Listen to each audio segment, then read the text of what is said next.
Okay, well here we are in our bunkhouse, and you might think, what am I going to decorate for a bunkhouse? I don't have any lodge furniture or anything. Well, I think you can remember quilts are a good idea. It covers a lot of space.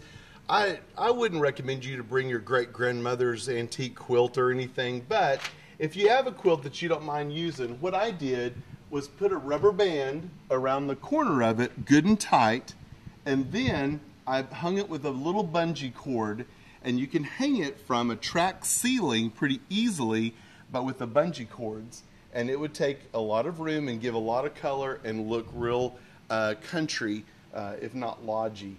And you won't damage your quilt or anything. Now look down here on the floor. I've got a rug down here, and rugs can be heavy, but this one's paper. All I did was tear a large sheet of brown paper, and then I tore another orange one, then a green one, smaller. And after I glued them down, I made little X's around to be the stitching pattern for one of those rag or coil type of rugs. Now look over here at the fireplace. The fireplace is made in 3 sections so that you'll be able to fit it into your trunk. And then I added a mantle. And so you can see, here's one section right here. Here's the other one at the mantle.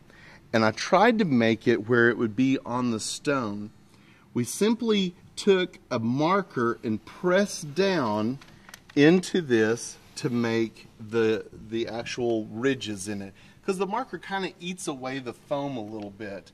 And then we painted the whole thing, leaving some light areas inside each one of those stones, so it had a little bit more realistic effect. We raised the fireplace box up off of the floor, and we used a copy paper box, and so we set it on top of the lid, and that raises it up just enough in order for the fireplace box. We spray painted inside the box with flat black spray paint, and then put our logs and some cellophane in there to make the fire. Now, I might also point out that the rocks are real uneven, don't have to be perfect about it, and please notice this one is in the shape of Oklahoma. Yeah, isn't that cool? Okay, the mantle is simply made from another piece of foam painted brown, much like the Star Stable, and then skewers are in the back, and they push all the way through into the back of the mantle and through the back of the fireplace brick or rock. And then I had a friend go ahead and do a little paint by number, and she signed it Sneaky Pete. So, okay, over here you'll see the couch. You know, you can't take a couch with you to go lead conferences or go lead a VBS. And so what this is, it's 3 of these chairs from the room, and then I put some paper on there and put a quilt over it, so it looks like an overstuffed couch. Let me pull back.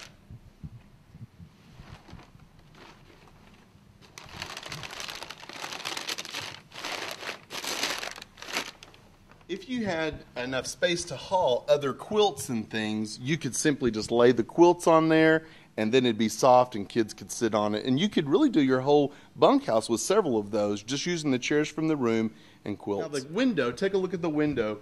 It is 2 pieces of poster board that I've joined together in the back, and then I ran it through the laminator so that it would have glass.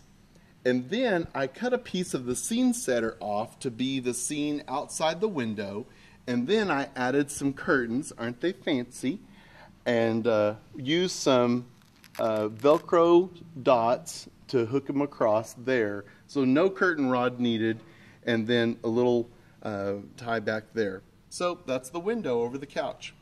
I also may mention to you that you can see pictures of all of these things and kind of behind, in front, how I assembled it at my website. It's at www.bgco.org/VBS. And you'll get some other ideas there. Sign up for the top 10, and we can email you some ideas every month that you can use in childhood ministry. So I hope you visit the site. Well, let me just say, probably the most important thing that you could have is some good tape. I have tried so many different tapes, and this is called Marvelous tape, and it's M-A-V-A-L-U-S, Marvelous. It is one of those tapes that you can put on the back of your posters, your scene setter, and then be able to take it off without it tearing the paper. Also, whenever you put it on the wall, it won't tear the paint from the wall. So churches who don't want you to use tape may find this really great. Get it at teacher supply stores, or you can get it at marvelous.com. This is a great tool, and I encourage you to even look into it. Thanks for joining me on this little tour. I hope your decorations turn out great, and they're able to help you tell boys and girls about Jesus. Thanks.